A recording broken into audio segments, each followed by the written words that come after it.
নমস্কার, রান্নাঘরে রসনা চ্যানেলে আপনাদের সবাইকে স্বাগত জানাই। আশা করি আপনারা সবাই ভালো আছেন। আজ আমি রান্না করছি ছোট আলু দিয়ে মাটন। আপনারা তো মাটন বিভিন্ন ধরনের রেসিপি করে খেয়ে থাকেন, একবার এই রেসিপিটা করে খেয়ে দেখবেন। আশা করি খুবই ভালো লাগবে। খুব সহজ একটা রান্না আপনাদের সঙ্গে শেয়ার করছি। আর আমার চ্যানেলে নতুন সদস্য হয়ে থাকলে চ্যানেলটাকে অবশ্যই সাবস্ক্রাইব করে দেবেন, পাশে থাকা বেল আইকনটা ক্লিক করে দেবেন নতুন নতুন ভিডিওর নোটিফিকেশান সবার আগে আপনার কাছে পৌঁছানোর জন্য। আর যে সকল বন্ধুরা আমার চ্যানেলটাকে অলরেডি সাবস্ক্রাইব করে রেখেছেন তাদের অসংখ্য ধন্যবাদ। আর এই রান্নার শেষে একটা টিপস আছে, যেটা ফলো করলে রান্নার স্বাদ বহুগুণ বেড়ে যায়। তাই আপনারা ভিডিওটা স্কিপ না করে সম্পূর্ণটা দেখতে থাকুন। চলুন এবার রান্নাটা আমরা শুরু করি। এখানে আমরা 800 গ্রাম খাসির মাংস নিয়েছি। মাংসগুলো এইরকমভাবে ছোট ছোট করে কেটে নিচ্ছি যাতে সিদ্ধ হতে সুবিধা হয়। এবার আমরা মাংসটা ম্যারিনেশন করে নিচ্ছি। তাই জন্য আমরা এখানে দিচ্ছি পেঁয়াজ কুচি, মিডিয়াম সাইজ 3টে পেঁয়াজ এখানে ব্যবহার করলাম। এখানে আমরা দিচ্ছি 2 চামচ আদা পেস্ট, তারপরে দিচ্ছি কাঁচা লঙ্কা পেস্ট, এবার দিচ্ছি ঝাল লঙ্কার গুঁড়ো, তারপরে দিচ্ছি কাশ্মীরি লঙ্কার গুঁড়ো, এবার আমরা এর মধ্যে দিচ্ছি হলুদ গুঁড়ো, তারপরে দিচ্ছি স্বাদ অনুযায়ী লবণ, ধনে গুঁড়ো, জিরে গুঁড়ো, তারপরে দিচ্ছি আমরা এখানে টক দই 100 গ্রাম, এবার দিচ্ছি সর্ষের তেল। সমস্ত কিছু খুব ভালো করে ম্যারিনেশন করে নিচ্ছি। এখানে আমরা মাংসটা ম্যারিনেশন করে মিনিমাম 2 ঘন্টা রেস্ট রেখে দিচ্ছি। আপনারা চাইলে আরও বেশি টাইম ধরে রেস্টে রাখতে পারেন।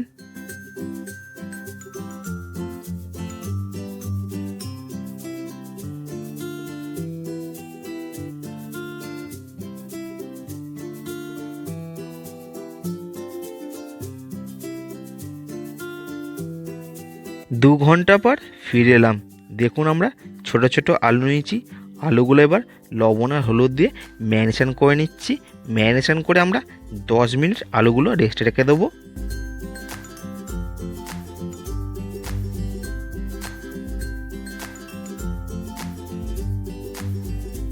আলু ম্যারিনেশন করা 10 মিনিট পর এবার আমরা গ্যাসে কড়াই বসিয়ে তাতে দিচ্ছি সর্ষের তেল। তেল ভালো করে গরম হয়ে গেলে এবার আমরা এর মধ্যে দিচ্ছি আলুগুলো দেওয়ার পর গ্যাসের ফ্লেম মিডিয়াম টু হাই করে আলুগুলো আমরা লাল লাল করে ভেজে নিচ্ছি। 7-8 মিনিট সময় লাগবে আলুগুলো আমাদের লাল লাল করে ভেজে নিতে। আলু লাল লাল করে ভাজা আমাদের কমপ্লিট। এবার আমরা নামিয়ে নিচ্ছি। আলু তুলে নেবার পর কড়াইয়ের মধ্যে আরেকটু সর্ষের তেল অ্যাড করলাম। তারপরে ফোড়ন দিচ্ছি তেজপাতা, গোটা জিরে, শুকনো লঙ্কা আর হিং। ফোড়ন দিয়ে গ্যাসের ফ্লেম মিডিয়াম রেখে আমরা 30 সেকেন্ড ফোড়নটা একটু নাড়াচাড়া করে নিচ্ছি। যখন ফোড়ন থেকে সুন্দর গন্ধ বাড়াবে তখন আমরা ম্যারিনেশন করা মাংসটা এর মধ্যে দিয়ে দিচ্ছি। মাংস দিয়ে গ্যাসের ফ্লেম মিডিয়াম টু হাই করে 10 মিনিট খুব ভালো করে আমরা কষিয়ে নিচ্ছি।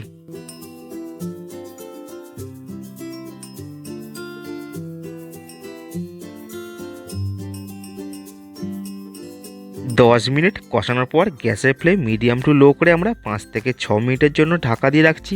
5 মিনিট পর ফিরে এলাম। দেখুন আমাদের তরকারিটার মধ্যে কতটা জল রিলিজ হয়েছে। আবার আমরা গ্যাসের ফ্লেমটা হাই করে দিয়ে কষাতে থাকবো কন্টিনিউয়াস। কষানোর সময় এর মধ্যে দিচ্ছি 2টো গোটা রসুন। এই মাংস থেকে অনেকটা পরিমাণ জল রিলিজ করেছে, আপনারা নিশ্চয়ই লক্ষ্য করেছেন। এই জলটা যতক্ষণ না ড্রাই হয়ে যায় ততক্ষণ আমরা মাংসটা কষাতে থাকবো। কষাতে কষাতেই এবার আমরা এর মধ্যে দিচ্ছি ভেজে রাখা আলু আর স্বাদ অনুযায়ী লবণ।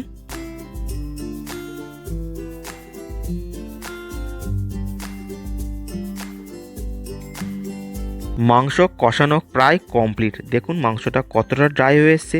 মিনিমাম আমরা 12 থেকে 15 মিনিট ধরে মাংসটা কষালাম। এবার আমরা এর মধ্যে দিচ্ছি গরম জল। এখানে আমরা 500 মিলি জল ব্যবহার করলাম।